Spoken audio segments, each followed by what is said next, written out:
अस्सलाम वालेकुम, क्या हाल चाल। उम्मीद है आप सब लोग खैरियत से होंगे।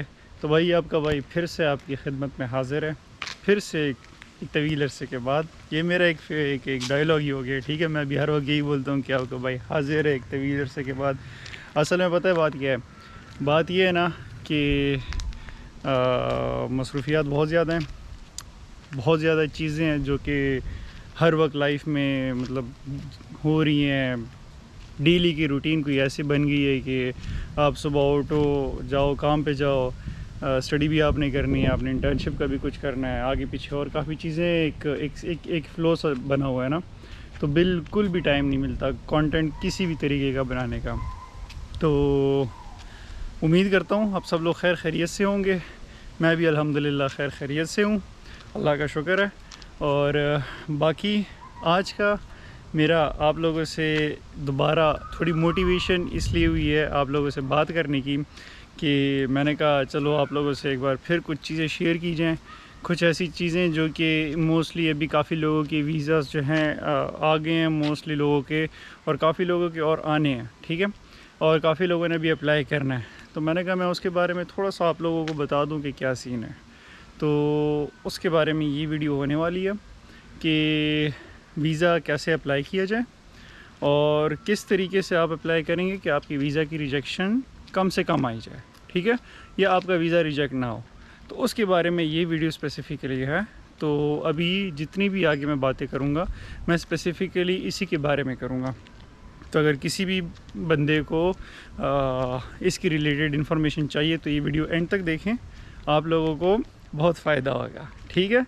तो मैं किसी जगह बैठ के मैं आपको सारा ये एक्सप्लेन करता हूँ, क्योंकि यहाँ पर तो बैठने के लिए वो नहीं है। मेरे ख्याल में सामने पार्क है और इसी में मैं जा रहा हूँ। देखते हैं कोई ना कोई अच्छी जगह बैठ के मैं आपके साथ सारी चीज़ें डिस्कस करता हूँ। बीच में मैं आपको तब तक ये बताऊँ कि आजकल ये सीन चल रहा है यहाँ पर कि धूप जो है वो बहुत सख्त, बहुत तेज़ है।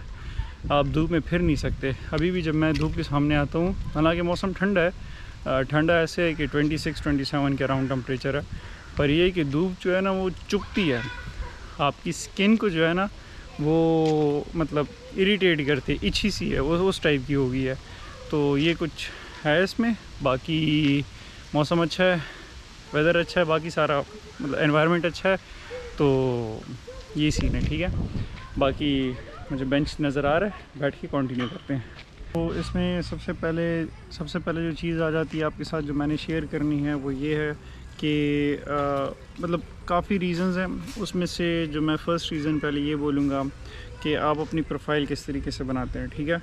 आपने प्रोफाइल अपनी जिस मर्ज़ी बैकग्राउंड की आपने प्रोफाइल बना ली है, बना लेनी है। जो आपकी है प्रोफाइल वो बन नहीं सकती, वो आपका ऑलरेडी सारी मेहनत होती है वो बनी होती है, ठीक है।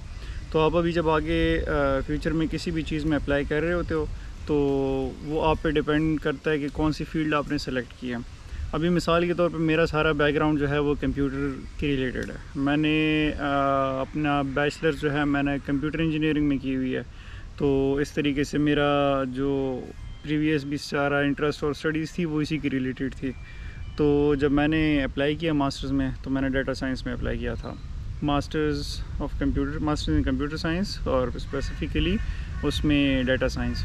तो फिर सीन ये हुआ कि ये मेरी फ़ील्ड की रिलेटेड है, तो मुझे इजीली फ़र्स्ट अटैम्प्ट में ही 4-5 दिन में मेरा स्टेटस चेंज हो गया था और मुझे वीज़ा मिल गया। तो ये एक होता है कि अगर आपका बैकग्राउंड आपके फ्यूचर उसके साथ लिंक करता है तो आपको ईज़िली वीज़ा मिल जाता है, ठीक है। तो इस बात का मकसद ये है कि अभी रिजेक्शन से बचने का, कि अगर आपका कोई भी आप किसी भी फील्ड में अप्लाई करते हो तो आप अपनी बैकग्राउंड को देख के उसके आगे फ्यूचर में जिस फील्ड में जा रहे हो उसको उसके अकॉर्डिंगली अप्लाई करो। इससे एक तो ये होगा कि आपकी वीज़ा रिजेक्ट इस बेस पे कम से कम नहीं हुआ कि आपकी स्टडीज़ इर्रेलेवेंट है आपकी फ़ील्ड से, प्रीवियस बैकग्राउंड से। तो उन्हें ये शक नहीं पड़ेगा कि ये बंदा उधर जाएगा, ये बंदी उधर जाएगी, ये पढ़ेंगे नहीं या क्या करेंगे उधर। तो ये सीन होने वाला है, ठीक है। इसको आपने अवॉइड करना है। और बाकी इसके अलावा यहाँ पर आप कोशिश ये करें कि पब्लिक यूनिवर्सिटीज़ में अप्लाई करें। पब्लिक यूनिवर्सिटीज़ में वीज़ा एक्सेप्टेंस का जो होता है बहुत ज़्यादा होता है, क्योंकि पब्लिक यूनिवर्सिटीज़ हैं, उनका मेरिट हाई होता है, आसानी से आपका एडमिशन नहीं मिलने वाला। जब आपका एडमिशन मिल जाता है तो फिर वो आप ऐसे समझो कि आपका डन बेस हो गया सीन, ठीक है। तो पब्लिक यूनिवर्सिटीज़ आप ट्राई करो, पेरिस सकले, कोतुज़ू यूनिवर्सिटी, मुख्तलिफ और हैं, वो आप उधर अप्लाई करो और इंशाल्लाह अगर आपका हो जाता है तो वीज़ा भी आपका 100% मैं आपको ये बता रहा हूँ कि हो जाएगा। तीसरी उसमें ये आ जाता है कि प्राइवेट यूनिवर्सिटीज़। अब प्राइवेट यूनिवर्सिटीज़ में हमारे पास ऐसी यूनिवर्सिटीज़ आ जाती हैं कि जो कि इनका RNCA इस तरह समथिंग भी है, उनसे सर्टिफाइड। जैसे पाकिस्तान की मैं मिसाल दूँ तो HEC और PEC हो गया। तो अब HEC से रिकगनाइज यूनिवर्सिटीज़ जो होती हैं उनकी फ़ीस फिर ज़्यादा होती है अकॉर्डिंगली, ठीक है। फिर उसमें जो यूनिवर्सिटीज़ PEC से रिकगनाइज्ड होती हैं, HEC से भी, PEC से भी, तो फिर जो कोर्सेज़ होते हैं जिनकी एफिलिएशन उनके साथ होती है तो फिर और भी थोड़ी सी ज़रा अपना वो शशका मारते हैं उस चीज़ के लिहाज से, ठीक है। तो ये चीज़ है इसमें थोड़ा सा फिर ये फ़ीस के अकॉर्डिंगली।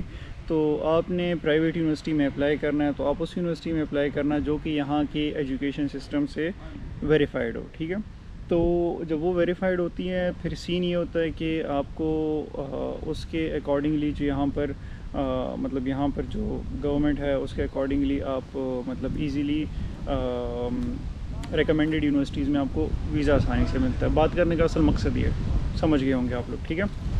तो ये एक सीन हो गया। और बाकी इसमें और एक मेन बात एक और ये भी है कि काफ़ी प्राइवेट यूनिवर्सिटीज़ ऐसी होती हैं जो कि आपसे एक टेस्ट से लेती हैं, इंटरव्यू लेती हैं, बाकी कुछ चीज़ें पूरी करती हैं, फॉर्मेलिटीज़ पूरी होती हैं, ठीक है। तो फॉर्मेलिटीज़ पूरी होने के बाद आपको वो एडमिशन देती हैं या नहीं देती, वो इस पर डिपेंड करता है। जो प्राइवेट यूनिवर्सिटी इन सारी चीज़ों से रिकगनाइज्ड होती है, ये बात आप मेरी याद रखें कि उनकी फ़ीस कम नहीं होने वाली। उनकी फ़ीस स्टार्ट होगी ईयरली तकरीबन अराउंड 8,000-7,000 से ईयरली स्टार्ट होगी, जो कि एंड होगी काफ़ी ज़्यादा, उसकी लिमिट नहीं है, क्योंकि यहाँ पर कुछ ऐसी यूनिवर्सिटीज़ हैं जिनके 30,000 भी पर एक साल का है, ठीक है। तो ये सीन है हाँ प्राइवेट यूनिवर्सिटीज़ के हवाले से। अच्छा, अगर इन यूनिवर्सिटीज़ के बेस पे आप अप्लाई करते हो वीज़ा, तब भी आपका वीज़ा बहुत आसानी से लग जाता है। ये तीन हो गई।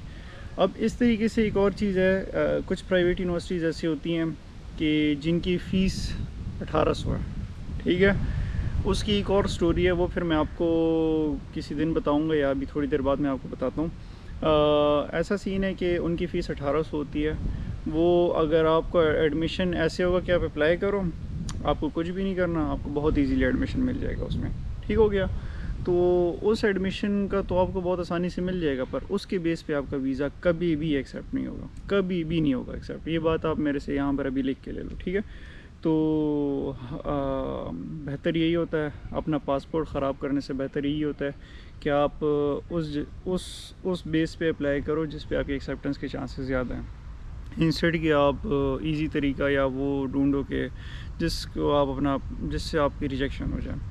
तो ये कुछ चीज़ें हैं जो कि इसको आप करें। और हाँ, एम्बेसी के इंटरव्यू के हवाले से कुछ चीज़ें ये थी कि उन्हें कभी भी आपने ऐसे नहीं बोलना या उन्हें ये शक नहीं होने देना कि मतलब मौजूदा वक्त की करंट सिचुएशन के अकॉर्डिंगली मैं आपको बता रहा हूँ कि आप फ्यूचर में उधर ही सेटल हो गए या फ्रांस का कर लो, किसी भी और मुल्क का कर लो। मैं फ़्रांस के हवाले से बता रहा हूँ कि आप फ्रांस में सेटल होने वाले हो, आपने वापस नहीं आना, आपने उधर ये करना है, वो करना है। इनकेस अगर वो आपसे ये पूछते हैं कि आपने फ्यूचर में क्या करना है, आपने PhD करनी है, तो आप उसका भी उन्हें ये बता दो कि नहीं भाई फ़िलहाल मैंने मास्टर्स करना है, तो मैं वापस आऊँगा, उसके बाद ही मैं PhD के लिए दोबारा सोचूंगा, फ़िलहाल मेरा मास्टर्स का प्लान है। तो तरीका ये है बात करने का, ठीक है। ये ज़्यादा बेहतर होता है। और बाकी इसके अलावा ये इंटरव्यू का भी हो गया, थोड़ा बहुत ये चीज़ भी हो गई। तो ये सीन है। बाकी अब मैं एक और चीज़ भी बताने वाला था, हाँ प्राइवेट यूनिवर्सिटीज़ का जो मैं आपको ये दूसरा वाला बता रहा था बीच में, वो ये सीन है कि अभी कुछ लोग ऐसे करते हैं कि कुछ लोग मोस्टली आते हैं, ठीक है, महंगी यूनिवर्सिटी में आते हैं, अपना वीज़ा लगवा लेते हैं, फिर उसके बाद यहाँ पर आप मतलब वो लोग आके यहाँ पर किसी सस्ती सी यूनिवर्सिटी में शिफ्ट हो जाते हैं, ठीक है। तो वो कुछ और चीज़ें हैं, सिनेरियोज़ हैं तो उसके बारे में किसी और दिन मैं बात करूँगा। अभी मैं, क्योंकि उसके बारे में कोई थोड़ी सी लंबी सी बात होने वाली है। फ़िलहाल मैं ये चाह रहा हूँ कि मैं आप लोगों को सिर्फ इतना बता दूँ कि ये कुछ रीज़न्स हैं, 4-5-6 रीज़न्स हैं, इसको आप अपने जहन में रखें, अवॉइड करें। तो मैं आपको अपनी तरफ से, अपने एक्सपीरियंस से ये आपको मैं बता रहा हूँ कि आपका वीज़ा रिजेक्ट नहीं होगा, ठीक है, इंशाल्लाह। तो ये चीज़ें हैं। बाकी अभी मैंने आज मेरी शिफ्ट है, आज मैंने काम पे भी जाना है। तो दूसरी मैंने एक और चीज़ के बारे में वीडियो बनानी है, वो मैं ये सोच रहा हूँ कि पूरा किट लेके निकलूँ। काफ़ी लोगों ने मेरे से उबर के बारे में पूछा है कि स्टूडेंट्स उधर उबर कर सकते हैं या नहीं कर सकते, ठीक है। तो यहाँ पर स्टूडेंट्स के लिए उबर जो है वो अलाउड लीगली नहीं है, ठीक है, क्योंकि आप अपनी प्रोफाइल नहीं बना सकते। आप डिलीवरो का अकाउंट बना सकते हो 1 साल के बाद। इसके बारे में मैं एक डिटेल में बताऊंगा। तो ये फ़िलहाल मैंने हल्का हल्का आपको बता दिया। अभी नेक्स्ट मैं सोच रहा यही हूँ कि एक पूरी एक वीडियो में बनाऊँ जिसमें मैं आपको ये सारा एक्सप्लेन करूँ कि कैसे सब कुछ होता है। तो इंशाल्लाह फिर आपसे दूसरी वीडियो में मेरी इसके रिलेटेड मुलाकात होगी। तब तक के लिए मुझे इजाज़त दीजिए। इंशाल्लाह बहुत जल्द मुलाकात होगी। अपना ख्याल रखिए। अल्लाह हाफ़िज़।